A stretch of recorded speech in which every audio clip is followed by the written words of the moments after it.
Over the next few days, we will be dealing with some very big themes. Friendship, love, betrayal, judgment, suffering, death, compassion, forgiveness, hope, what lasts forever. This is the stuff of everyone's life. But the question is whether any of us will turn up for such intensity. Maybe T.S. Eliot was right when he said that humankind cannot bear very much reality. In the accounts of the Passion of Jesus Christ, we read that Peter denied he knew Jesus. Judas betrayed him, the disciples fled, and the women looked at the crucifixion from a distance. Being present, being really present to the cross, to the journey that we are remembering these 3 days, is excruciatingly difficult. Stanley Hauerwas, an American Methodist theologian, wrote what I thought was a haunting essay about hospital chaplaincy, in which he observed that it's costly to be present to someone who is chronically sick. Hauerwas said that, as in any conflict, the temptation is to fight or flight, but to stay patiently and be with the person is costly when you can do nothing for them. They know they aren't going to get better. Our presence is the very thing they most want from us. In John's Gospel, the notion of abiding in God's presence is deeply attractive, deeply present to God, one another, and all creation. It's a lot easier to be evasive, or not to turn up, or to flee when the going gets tough. But that's also empty of meaning and destructive of the human spirit. In these 3 days, we're being offered a choice between life and death. And paradoxically, it's the way of the cross that is the way of life.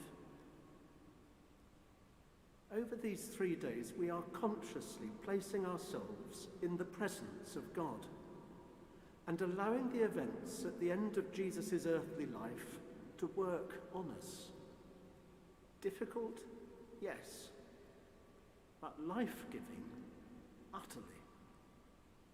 We're on the way of the cross, and we're on the way to glory. Numbers are limited at services at the Cathedral through these 3 days because of the restrictions imposed because of the pandemic, but numbers online are unlimited. So if you can't get into a service, or if you can't get in when you want to, you can always come online. My colleague, Bishop Andrew Rumsey, the Bishop of Ramsbury, suggested that watching worship online is a bit like looking through a leper's squint in one of our older churches, looking in from the outside, from a distance, but really present. Tonight we commemorate the Last Supper and keep the watch of the Passion in the agony of the Garden of Gethsemane through the hours until midnight. And Jesus said to his disciples, "Could you not stay awake with me for 1 hour?" There are 2 rather different accounts of the Last Supper. The Synoptic Gospels, which are at Matthew, Mark and Luke, and they're echoed in the St. Paul's institution narrative of Holy Communion. The Synoptic Gospels tell of a Passover meal in which Jesus took bread and wine, declared they were his body and blood, and told his disciples to do this in memory of him. This Eucharist is food for the journey, on the way from slavery in Egypt to the freedom of the Promised Land, on the way to resurrection. In John's Gospel, the meal is on the eve of Passover, and Jesus is the Passover lamb, sacrificed in that same story of the Exodus, the 40 years of journey through the wilderness and entry to the promised land. In John, as we heard tonight, Jesus took a towel and wrapped it around himself and washed his disciples' feet. If I, your Lord and teacher, have washed your feet, you also ought to wash one another's feet. Do this in memory of me. Take bread and wine. Wash one another's feet as I have washed yours. These two dominical commands are at the heart of what Christians do as disciples in the way of Jesus Christ: worship and service. We do this in memory of him, and we do it because at the heart, it is at the heart of what it is to be human. In these two acts, we find our place with God and one another. When the Dean invited me to give the addresses in Holy Week this year, he suggested I might reflect on my experience, not just as Bishop of Salisbury, but also as the Church of England's lead bishop on the environment. So here's one more comment about a dominical command, and it's about us getting a right relationship with God, one another, and creation. Go back to the beginning of the Bible and the first creation story at the beginning of the book of Genesis. And on the sixth day, God made humankind in God's own image. And he gave us dominion over the fish of the sea, and over the birds of the air, and over the cattle, and over all the wild beasts of the earth, and over every creeping thing that creeps upon the earth. This giving of dominion is hugely problematic, as it suggests that everything's been created for us to rule over. It's all for us. At a time of environmental crisis and climate change due to our consumption of species and things, this way of life is disastrous. I've talked a lot with a rabbi who's passionate about the environment and who's become a friend.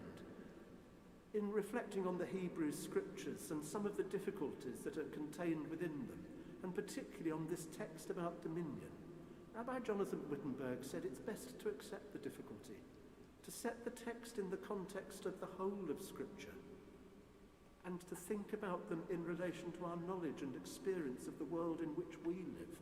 We can't really avoid in our day that this era in which we human beings are creating such havoc with the environment and the climate because we think it's all about us.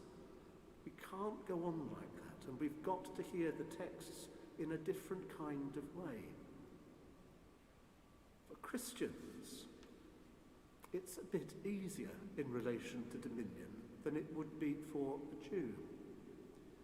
If we human beings were given dominion over creation, in Jesus Christ, we've been given a pattern of what sort of dominion that might be. You call me teacher and Lord, and you are right, for that is what I am, Jesus said. So if I have washed your feet, you also ought to wash one another's feet. Here is a way of life that is not all about me or us. It's about sacrificial love and service, in which we find our place with God, one another, and all creation. Dominion is not to use and consume, but to serve and conserve. Every farmer knows it, and every Christian has had it confirmed in the pattern of what it means for Jesus to be Lord. These 3 days are about the big themes. Online and here in the Cathedral, we've turned up. We've come to do this in memory of him, because here is God present among us, utterly demanding, completely life-giving. As St. John says, abide in him, to whom be glory, now and forever.